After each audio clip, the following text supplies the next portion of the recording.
नमस्कार दोस्तों, मेरा नाम डॉक्टर अमरिंदर कुमार झा है और मैं कंसल्टेंट फिजिशियन इंटेंसिविस्ट हूँ।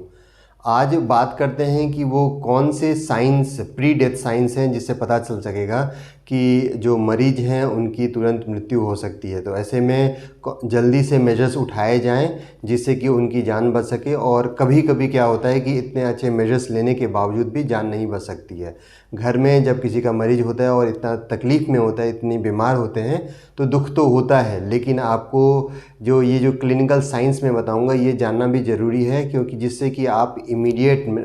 में समय रहते हुए उनकी कुछ मदद कर सकें। एक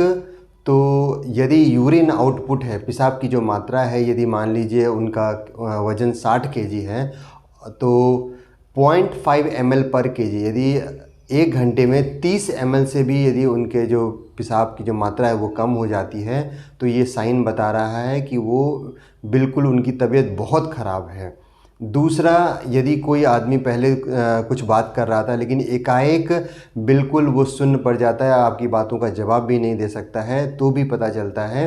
कि उनको कोई बहुत बड़ी बीमारी है और इमीडिएट में डेथ के चांसेस हैं। कभी कभी जब ब्रेन हेमरेज होता है और या सब एरेक्नॉइड हेमरेज होता है तो ऐसे में भी मरीज जो है बिल्कुल सुस्त हो जाता है। तो भी ये भी जो साइंस हैं ये भी वार्निंग साइंस हैं।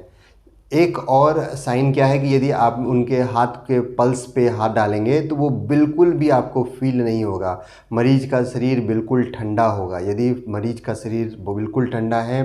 पल्स बिल्कुल नाम मात्र का फील हो रहा है और बहुत थ्रेडी और बहुत तेज़ पल्स चल रहा है, यदि वो 100-200 के 150 के अराउंड में पल्स चल रहे हैं, तो भी आपको समझ लेना चाहिए कि अब जो मरीज की तुरंत मृत्यु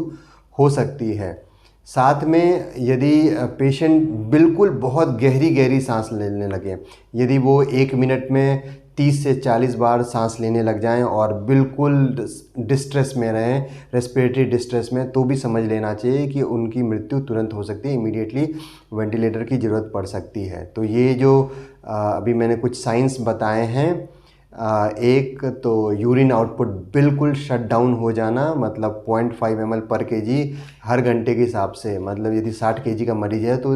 1 घंटे में 30 ml से भी कम यूरिन आउटपुट हो रहा है, तो ये भी बता रहा है कि मृत्यु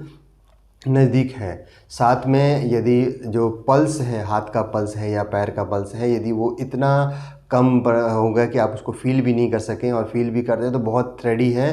लगभग 100 पर मिनट से भी ज़्यादा है, तो इसमें समझ लीजिए, और मरीज का शरीर बिल्कुल ठंडा है, तो समझ लीजिए कि मृत्यु नज़दीक है। मरीज बिल्कुल आपकी बात को जवाब नहीं दे पा रहे हैं, पूरे टाइम सोए सोए से रहते हैं, बुझे हुए रहते हैं, तो भी समझ लीजिए कि ये जो प्री डेथ साइंस हैं, ये जो 3-4 प्री डेथ साइंसेस, साथ में यदि सांस का जो रेस्पिरेटरी रेट है वो 30-40 के अराउंड चल गया और मरीज बिल्कुल डिस्ट्रेस में है, तो समझ लीजिए कि उनकी जो मृत्यु बहुत नज़दीक है। तो ऐसे में इमीडिएट हॉस्पिटल का जो मैनेजमेंट है वो ज़रूरी है। और फिर भी कभी कभी क्या होता है कि इस मैनेजमेंट के बावजूद भी कुछ लोगों की मृत्यु हो जाती है।